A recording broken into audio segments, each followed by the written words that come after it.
Happy Monday. Good morning, everybody.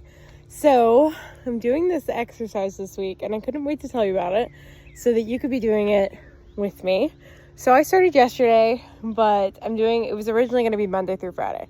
So this is something that it's best done if you're in a good place.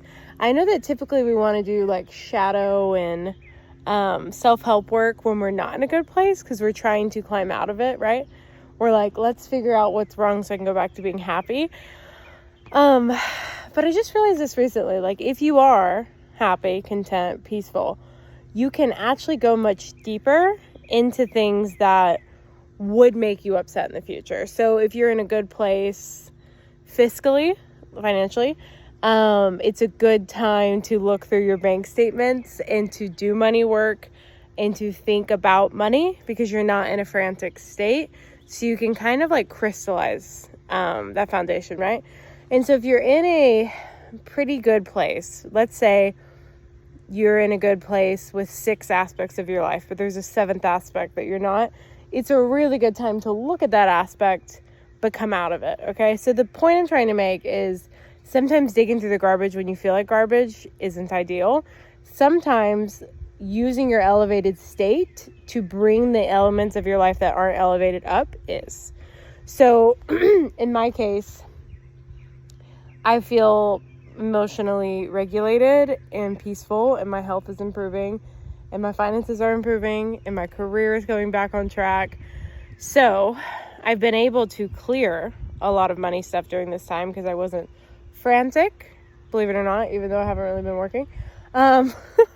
So, okay, long preamble to say, here's what I'm doing this week, and I invite you to do it. I'm not a doctor or a therapist, so do this at your own will, but it's super easy and simple. Every day, you're going to ask yourself, what does my inner child want to do? What does my adult want me to do? No one else teaches this, so props to me. Because I think sometimes we get really into our adult self and we leave our play self behind, our energetic inner child. And so what that does is it makes us want to sabotage what we created because we're not having any fun. So, and then on the alternative side, when we get really into our inner child and we're coloring and we're playing and we're living in the realm of possibility, sometimes what happens is we end up sabotaging everything anyway because we weren't paying attention to our adult self. So both are highly important. So what you're going to do is, what does my inner child want me to do? And what does my adult want me to do? You have to do both. You cannot play on the other sides. And then I'm doing an inner child meditation along with this. And I'll tell you, since I did it yesterday and this morning, yesterday it was color. Because when I was younger, I actually got in trouble for printing a bunch of coloring worksheets because they were expensive. So that was quite healing for me. And the other inner child work has a lot to do with money, but that really wasn't my purpose. It was more like, let's just bring it up, heal to completion. And then the other one, my adult self yesterday wanted me to set better boundaries with family. So I've been working on that. They're not like overnight fixes, the adult ones usually. And then my friend did it last night, and her inner child wanted her to pet a horse, and her adult self wanted her to send a heart email. Today, my inner self wanted me to ride a bike. I don't have a bike, so I put on my list to maybe buy one soon. And so instead of buying a bike and doing it, I'm going to skip like, and then my adult self wanted me to have a really good call today with potential book writing clients, collect an invoice, and I think there was one other thing, but you get the gist. So I will say this morning, I was digging into it a little bit, and it can be kind of emotional, the stuff it brings up. So my advice is to not stay stuck in it. Like, it's kind of when you're decluttering your house. I talk about this in my book, Kicked Out of Therapy.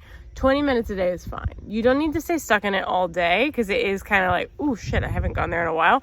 Then move back on to everything that's going great, okay? We're not trying to stay in the shit all day. So sometimes it's good to do it in the morning because you can kind of move through anything that's underneath the surface and move into your day with a lot more energy, but it can be kind of tiring.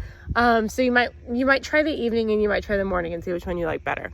If you did it right before you went to sleep, you wouldn't be able to do the activities, but it probably would be good for processing. So that's what I have for you. I would love for you to do a couple things. One, go to Amazon, and if you could purchase 50 Ways to Magic, it's on sale. I think it's usually $25. It's on sale for $8. I think you would love that. It would be really fun for you to do. Lots of things for inner child things. And then number 2, leave a comment below this video. It really helps this channel and more people to find these videos that I'm doing. And tell me what's one thing your inner child wants you to do today, and what's one thing your adult wants you to do today, and how long will you be doing this practice for. Okay, I'll see you in the comments. Bye.